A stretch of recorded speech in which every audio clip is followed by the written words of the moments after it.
Quai des Orfèvres est un film qui signe le retour de Clouseau sur la scène internationale. C'est un film qui est montré au Festival de Venise en 1947 et par lequel Clouseau, qui avait été interdit de filmer pendant 3 ans, va rentrer dans la cour des grands et va redevenir un des grands metteurs en scène de son temps, statut qu'il ne va quasiment plus quitter jusqu'à la période de la Nouvelle Vague. C'est un film où il va faire retourner sa compagne de l'époque, Suzy Delair, qu'il avait fait débuter 6 ans avant dans L'Assassin habite au 21, qu'il va faire chanter d'ailleurs, puisque c'est d'abord une chanteuse. Il l'avait rencontrée d'ailleurs en 1938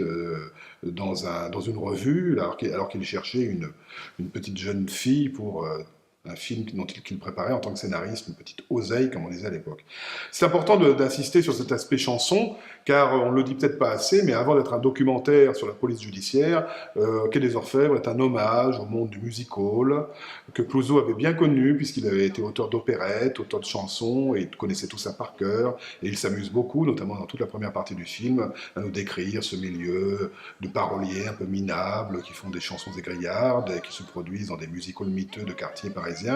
Donc, tout ce petit monde un peu désuet, un peu miteux, il le montre avec un mélange de tendresse et de cruauté qui fait le charme absolument merveilleux de toute la première partie du film.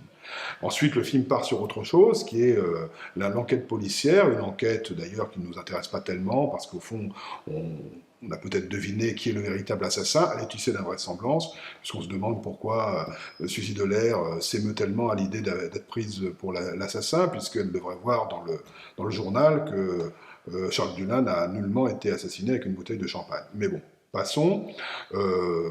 Clouseau n'est pas à une invraisemblance près, ni à une entorse d'ailleurs avec le texte adapté, en l'occurrence celui de Stanislas André Stemann, auteur de romans policiers, dont il avait déjà adapté Le Damné des Six et L'Assassin habite au 21. Mais ce qui est important vraiment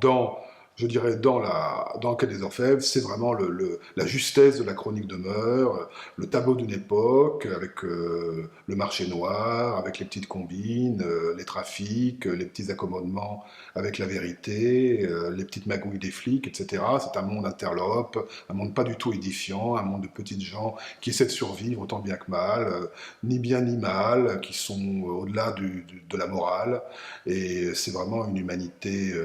à la fois grouillante, foisonnante, un peu sordide et en même temps très touchante que met en scène Clouseau dans ce film. Je pense que c'est pour ça que c'est vraiment son chef-d'œuvre, parce que c'est un film où il n'y va jamais dans la caricature de noirceur dont on peut l'accuser parfois. Il ne force pas le trait, il est à hauteur d'homme et il nous donne à voir une comédie humaine. Alors, qu'on peut considérer comme balsacienne, mais je pense que la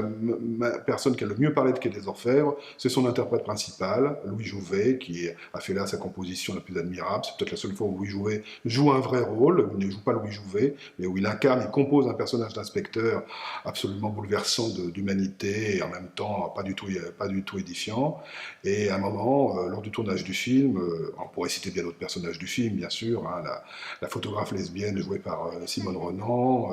le vieux Grigou qui fait photographier des films nus joués admirablement par Charles Dullin. Mais retenons ce personnage de Jouvet qui est vraiment l'homme au sens le plus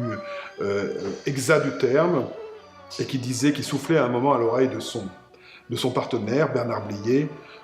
Tu vois, en regardant Clouseau, tu vois ce mec-là, c'est un type dans le genre de Dickens. Et il n'y a peut-être sans doute pas de plus bel éloge qu'on puisse faire de ce film.